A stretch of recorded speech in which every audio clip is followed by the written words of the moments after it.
Assalamualaikum dan salam sejahtera. Anda bersama saya, Fatin Syairah Rosdi, membawakan imbasan peristiwa sepanjang minggu lepas. Memulakan rangkuman peristiwa minggu ini dengan keberangkatan tiba yang di-Pertuan Agong Al-Sultan Abdullah Riayatuddin Al-Mustafa Billah Shah dan Raja Pemaisuri Agong Tunku Azizah Aminah Maimunah Iskandariah di lapangan terbang antarabangsa Kuching pada 21 April untuk lawatan selama sehari di Sarawak. Pesawat khas yang membawa Sri Paduka Berdua selamat mendarat pada jam 12.05 tengah hari dan disambut oleh Tuan Yang Terutama yang di-Pertuan Negeri Sarawak, Tun Pehin Sri Abdul Taib Mahmud dan isteri, Tuan Puan Datuk Patinggi Ragat Kudi Taib. Turut hadir menyambut ketibaan Sri Paduka Berdua adalah Premier Sarawak Datuk Patinggi Tan Sri Dr. Abang Abdul Rahman Zohari Tun Datuk Abang Openg dan isteri Puan Sri Datuk Amah Jumaani Tun Tuanku Bujang.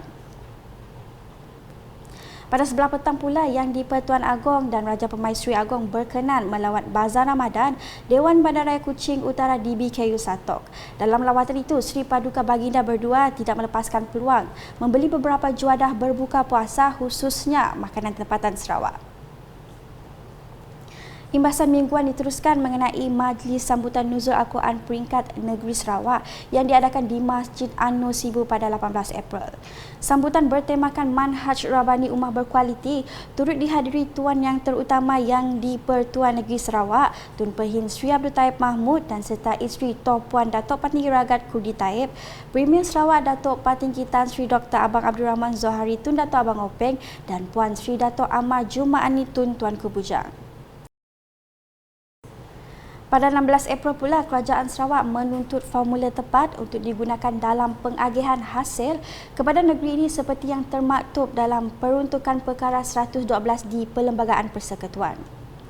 Menurut Premier Sarawak, Datuk Patinggi Tan Sri Dr. Abang Abdul Rahman Zohari Tun Datuk Abang Openg, Kerajaan Sarawak akan meneruskan usaha menuntut hak melalui perjanjian yang ada termasuklah jawatan kuasa antara Kerajaan IGC serta peruntukan-peruntukan yang ada.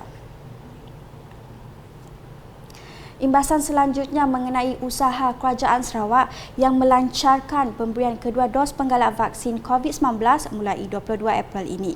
Timbalan Premier Sarawak Datuk Ahmad Douglas Ugambas berkata terdapat dua kategori penerima yang layak bagi vaksinasi berkenaan. Menurutnya, kategori pertama adalah individu berumur 60 tahun yang mempunyai komorbiditi berisiko tinggi. Manakala kategori kedua pula ialah bagi individu berumur 12 tahun dan ke atas yang mempunyai imunokompromis sederhana atau teruk.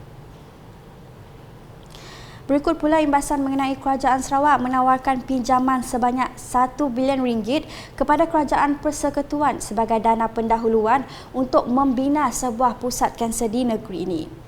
Timbalan Premier Sarawak Datuk Sri Dr. Sim Koi Hian berkata perkara itu telah dibincangkan bersama Menteri Kesihatan Khairi Jamaluddin dan akan dibentangkan kepada Kabinet serta Perdana Menteri untuk diluluskan. Saya Fatin Syairah Rosdi, teruskan kesetiaan bersama kami.